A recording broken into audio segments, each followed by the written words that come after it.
안녕하세요. 이상큐브입니다. 프랑스의 핵잠수함이 남중국해에 진입하고 인도네시아와도 합동 해군 훈련을 실시했다고 외신들은 보도했습니다.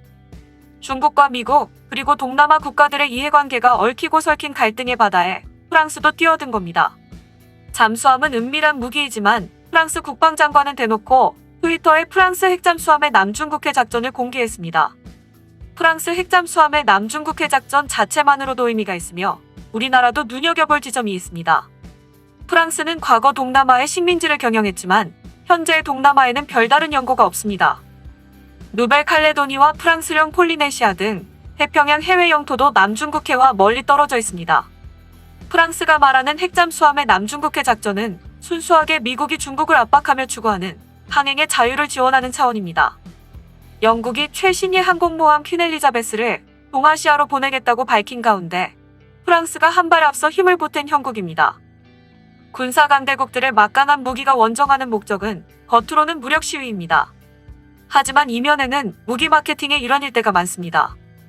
프랑스 잠수함이 동남아시아 바다를 휘저으며 위력과 성능을 뽐내면 구매를 희망하는 동남아 국가들은 천군만마를 얻는 격입니다. 인도네시아가 그렇습니다. 인도네시아는 대우조선해양과 잠수함 세척 계약서에 사인해놓고 2년이 다 되도록 계약금을 한 푼도 내놓지 않고 있습니다.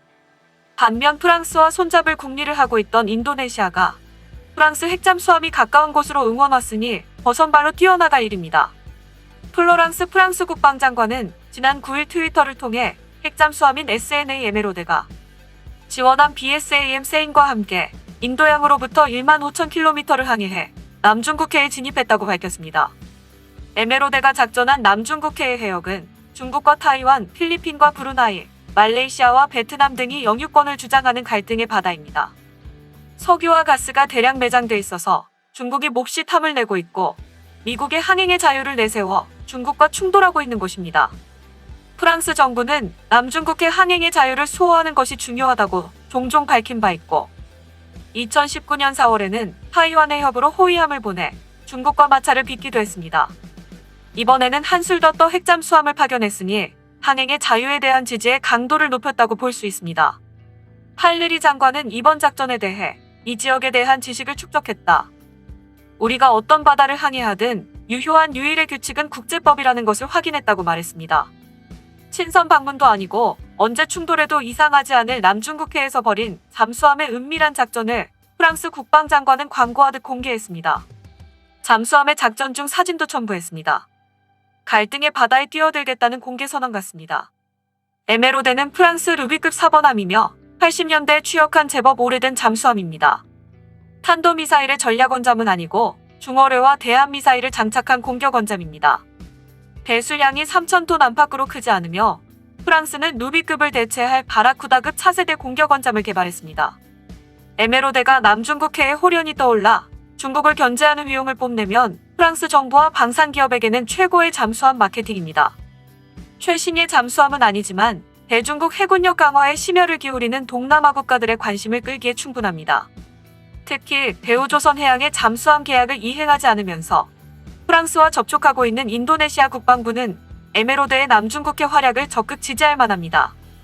인도네시아 차기 대권 유력 주자이기도 한 프라보오 국방장관은 수차례 프랑스로 건너가서 하를리 장관을 만나 두 나라의 방산 협력을 깊이 논의하기도 했습니다.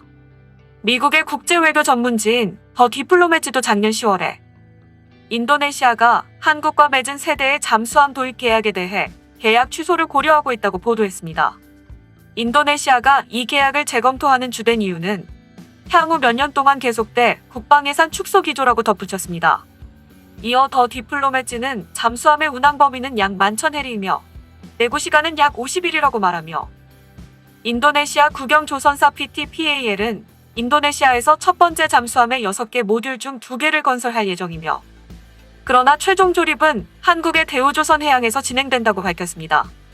두 번째 잠수함의 경우 PTPAL이 4개의 모듈을 만들고 한국에서 최종 조립할 예정이며 세 번째 마지막 잠수함은 6개의 모듈이 모두 인도네시아에서 만들어지며 최종 조립은 현지에서 될지 또는 한국에서 조립될지는 확실하지 않다고 적었습니다. 또한 마지막으로 인도네시아는 현재 터키가 건조한 라이스 타이비 14 SSK 버전을 제고하고 있다고 밝혔습니다. 터키가 건조한 라이스 타입 214 SSK 버전은 독일의 214급을 라이센스 받아 터키가 건조한 잠수함입니다. 인도네시아 해군은 잠수함 도입 2차 사업에서 터키제 잠수함을 제안받았지만 결국엔 우리나라의 장보고 함급 잠수함을 선택했습니다. 하지만 인도네시아 측은 잠수함 기술 이전이 가격 대비 부족하다고 주장했고 사양이 더 높은 잠수함을 원한다며 부정적 신호를 보냈습니다. 최근 들어서는 인도네시아가 대우조선해양과 잠수함 2차 사업을 하지 않기로 방향을 굳히고 터키와 러시아 그리고 프랑스 등 다른 나라에서 잠수함 계약 제의를 받았다고 현지 매체들이 보도했습니다. 과연 어디까지가 진실인지 알 수 없으나 프라보어 국방장관은 독일에서 도입한 차크라급 잠수함은 연속 잠항 기간이 90일이나 되는데 나가파사급 잠수함 이버나 말대다리함의 연속 잠항 기간은 30일에 불과하다고 비판하며 한국 측으로부터 정확히 기술을 이전받았는지를 검증할 필요가 있다고 지난 9월에 말했고 프라보어 국방장관은 터키가 판매한 AIP 기관을 탑재한 214급 잠수함에 관심을 보이고 있어 한국에서 터키로 갈아탔을 가능성이 높은 상태입니다. 원래 비밀을 유지해야 하는 잠수함의 정확한 스펙을 일국의 국방장관이 공개석상에서 말하는 것 자체가 비상식적입니다. 게다가 원자력 잠수함에서도 승조원이나 식료 문제로 실용적인 연속 잠항 기간은 60일이 한계라고 알려져 있으며 AIP 기관을 탑재한 우리나라의 도산한 창호급 잠수함도 연속 잠항 기간은 20일 정도로 알려졌습니다. 그럼에도 불구하고 AIP 기관을 탑재하지 않은 소형 잠수함에 연속 3개월의 잠항 기간을 요구하는 것은 한국과의 계약을 취소하기 위한 구실을 잡기 위해 한국 잠수함에 대해 흠을 잡고 있는 것입니다. 터키는 프라보어 국방장관이 2019년 10월 국방부장관에 취임한 이후 그를 2019년 11월과 2020년 2월 두 차례 터키로 초청해 AIP 기관을 탑재한 214급 잠수함을 견학시켜 홍보했으며 프라보어 장관은 마침내 한국과의 계약 해지를 실행에 옮긴 것입니다. 덧붙여서 프라보어 국방장관은 지난 10월 유럽을 방문했을 때 터키도 방문했다고 알려졌으며 인도네시아 언론인 CNBC 인도네시아는 프라보어 국방장관의 터키 방문 이후에 인도네시아의 잠수함에 관한 내용을 보도했습니다. 하지만 CNBC 인도네시아에 따르면 인도네시아 하원인 에티 국장은 대우조선해양과 계약 취소에 관해 우리도 그런 얘기를 들었지만 취소 문서를 받은 것은 없다며 우리 경납고는 여전히 다음 잠수함 건조에 사용될 수 있다고 말했습니다. 우리 정부는 인도네시아와 KFX 공동개발 사업과 대우조선해양의 2차 잠수함 사업이 예정대로 진행되도록 노력하고 있지만 잘 풀리지 않고 있습니다. 두 사업 모두 한국이 먼저 계약 해지를 결정할 이유는 없다고 관계자들은 전했습니다. 실제로 우리나라 관계자들도 프라보어 국방장관이 실제로 한국과 맺은 잠수함 도입 사업을 취소하지는 않을 것으로 내다봤습니다. 하지만 예상을 깨고 잠수함 도입 계약을 파기시켜서 프라보어 국방장관의 지금까지의 발언이 허언이 아닌 것으로 드러나고 있습니다. 한편 인도네시아는 지난 8일에 남중국해에 파견된 프랑스 해군과 합동 해군훈련을 실시했다고 외신들은 전했습니다. 프랑스는 이번 합동훈련에서 인도네시아에 대한 잠수함 마케팅을 했을 것이고 인도네시아에서도 프랑스 잠수함에 대한 좋은 여론을 일으키기 위한 홍보 수단이었을 것입니다. 인도네시아는 1,600억 원의 계약금을 현재까지 내놓지 않고 있습니다. 1년 10개월째 계약 발효도 잠수함 건조도 멈췄습니다.